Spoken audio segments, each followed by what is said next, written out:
लखनऊ शहर की एक हवेली सालों से वीरान पड़ी थी। उसमें एक बहुत बड़ा और पुराना बरगद का पेड़ था। लोगों का मानना था कि उस घर में रहने वाले लोगों ने उसी बरगद के पेड़ पर चढ़कर आत्महत्या कर ली थी।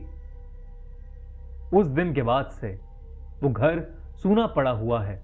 उसे ना तो कोई खरीदने के लिए तैयार होता और ना ही कोई उसमें किराया देकर रहना चाहता। ऐसे में राज त्रिपाठी नाम का एक बिजनेसमैन, जो अब तक अमेरिका में रहा करता था, अमेरिका में काम करते करते वो आदमी डिप्रेशन का शिकार हो गया था। वहां वो अकेले ही रहा करता था और उसकी जिंदगी में पैसा और काम के अलावा कुछ नहीं रह गया था। इसीलिए वो इंडिया आ गया और यहां अपने परिवार के साथ रहकर एक नया बिजनेस शुरू करने का प्लान करने लगा। रहने के लिए राज ने वही घर ले लिया क्योंकि वो बहुत सस्ते में मिल रहा था। राज के परिवार वालों ने और यहां तक कि घर बेचने वालों ने भी उन्हें चेतावनी दी कि इस घर में बहुत सी अनहोनी घटनाएं घट चुकी हैं, लेकिन राज ने किसी की भी नहीं सुनी। नया घर लेने के बाद वो वहीं पर कुछ दिन अकेले रहने वाला था। उसका परिवार कुछ दिनों के बाद उसके साथ रहने के लिए आ रहा था। एक रात राज अपने कमरे में आराम से सो रहा था जब उसे एक आवाज सुनाई दी।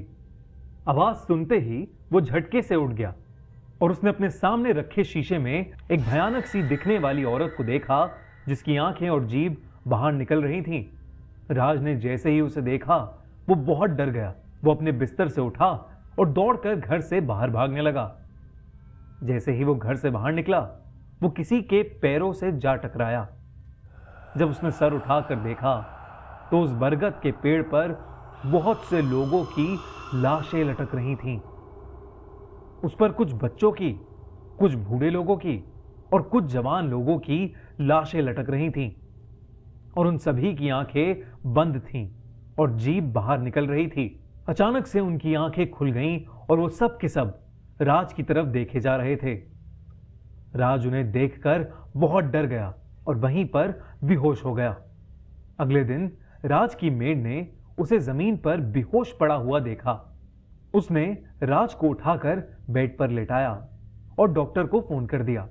डॉक्टर जब उसे चेक करने आया तो उसने बताया कि वो स्ट्रेस की वजह से बेहोश हो गया था। राज ने अपने परिवार वालों को फिर से फोन लगाया और उनसे जल्द ही उस घर में शिफ्ट होने के लिए कहा, लेकिन उसके परिवार वालों ने कहा कि पुराने घर का कुछ काम बचा हुआ है और उसे निपटाए बिना वो लोग वहां नहीं आ सकते। राज को कुछ दिन और अकेले उस घर में रहना था।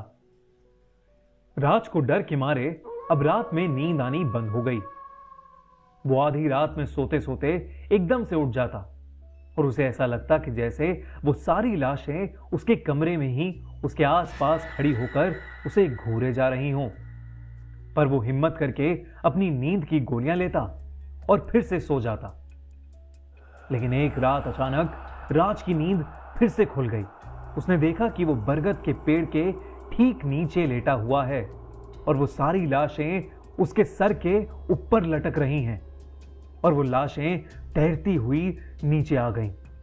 नीचे उतरने के बाद वो राज को देखे जा रही थीं और उनकी आंखें ठीक उसी औरत की तरह बाहर निकल रही थीं। राज अगले दिन फिर से उसकी मेड को वरांडे में बेहोश पड़ा मिला। उसकी हालत दिन ब दिन खराब होती जा रही थी। उसने सारी बातें अपनी पत्नी को बताई और अपने परिवार को जल्दी से उसके पास आ जाने के लिए कहा। लेकिन उस रात के बाद राज और उसका परिवार फिर कभी नहीं मिल पाए। अगली सुबह जब उसके परिवार वाले वहां पहुंचे तो उन्होंने देखा कि उनकी हवेली के आगे भीड़ जमा थी। राज की लाश पेड़ से लटकी हुई थी। सब कहने लगे कि राज ने आत्महत्या कर ली है, लेकिन सिर्फ उसकी बीवी ही थी जो उसके सच को जानती थी। उसे पूरा यकीन था कि उसके पति की जान वहां पर रहने वाली उन दुष्ट आत्माओं के कारण ही हुई है। इस घटना के बाद उस घर में कोई भी रहने नहीं गया और फिर उसे तोड़ दिया गया और उस बरगद के पेड़ के आसपास एक मंदिर बना दिया गया।